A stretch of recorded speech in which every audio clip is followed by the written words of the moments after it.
தமிழர் அயலக தினத்தை பிரம்மாண்டமாக நடத்த திட்டமிடப்பட்டுள்ளதாக தமிழ்நாடு அயலக தமிழர் நல வாரிய உறுப்பினர் மீரான் தெரிவித்துள்ளார். ஆண்டுதோறும் ஜனவரி 11 மற்றும் 12 ஆகிய தேதிகளில் உலக தமிழர்களை ஒன்றிணைக்கும் முயற்சியில் தமிழ்நாடு அரசு சார்பில் அயலக தமிழர் தினம் சென்னையில் கொண்டாடப்பட்டு வருகிறது. இதுகுறித்து துபாயிலிருந்து தமிழ்நாடு அயலக தமிழர் நலவாரிய உறுப்பினர் மீரான் நியூஸ்7 தமிழுக்கு பேட்டியளித்த போது, இந்த ஆண்டு நடைபெறும் தமிழர் அயலக தின மாநாட்டில் சிறப்பு திட்டங்கள் அறிவிப்பதோடு கல்வி, வணிகம், தொழில் தொடர்பான கலந்துரையாடல் நடைபெறும் என்றும் கூறினார்.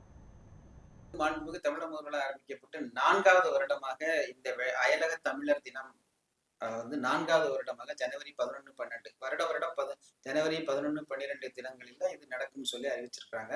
இந்த வருடத்துல சென்ற வருடத்தை விட முன்ன இப்போதும் இல்லாத அளவுக்கு மிகச்சிறப்பாக நடத்தணும்னு சொல்லிட்டு எங்க துறையை சார்ந்தவர்களும் எங்க வாரிய தலைவர்களும் வாரிய உறுப்பினர்களும் சேர்ந்து பல்வேறு திட்டங்களை அறிவிக்கிறதுக்கும் பல்வேறு கலந்துரையாடல்கள், குறிப்பா வணிக சம்பந்தமான கலந்துரையாடல், கல்வி சம்பந்தமான கலந்துரையாடல், தமிழ் வளர்ச்சி கலந்துரையாடல், கலாச்சார மேம்பாட்டு கலந்துரையாடல், இது அவங்களுடைய வணிக திறன்களையும் வணிக சம்பந்தமான இதுல காட்சிப்படுத்துறதுக்கும் நிறைய அரங்குகளை அமைக்க இருக்கிறோம்.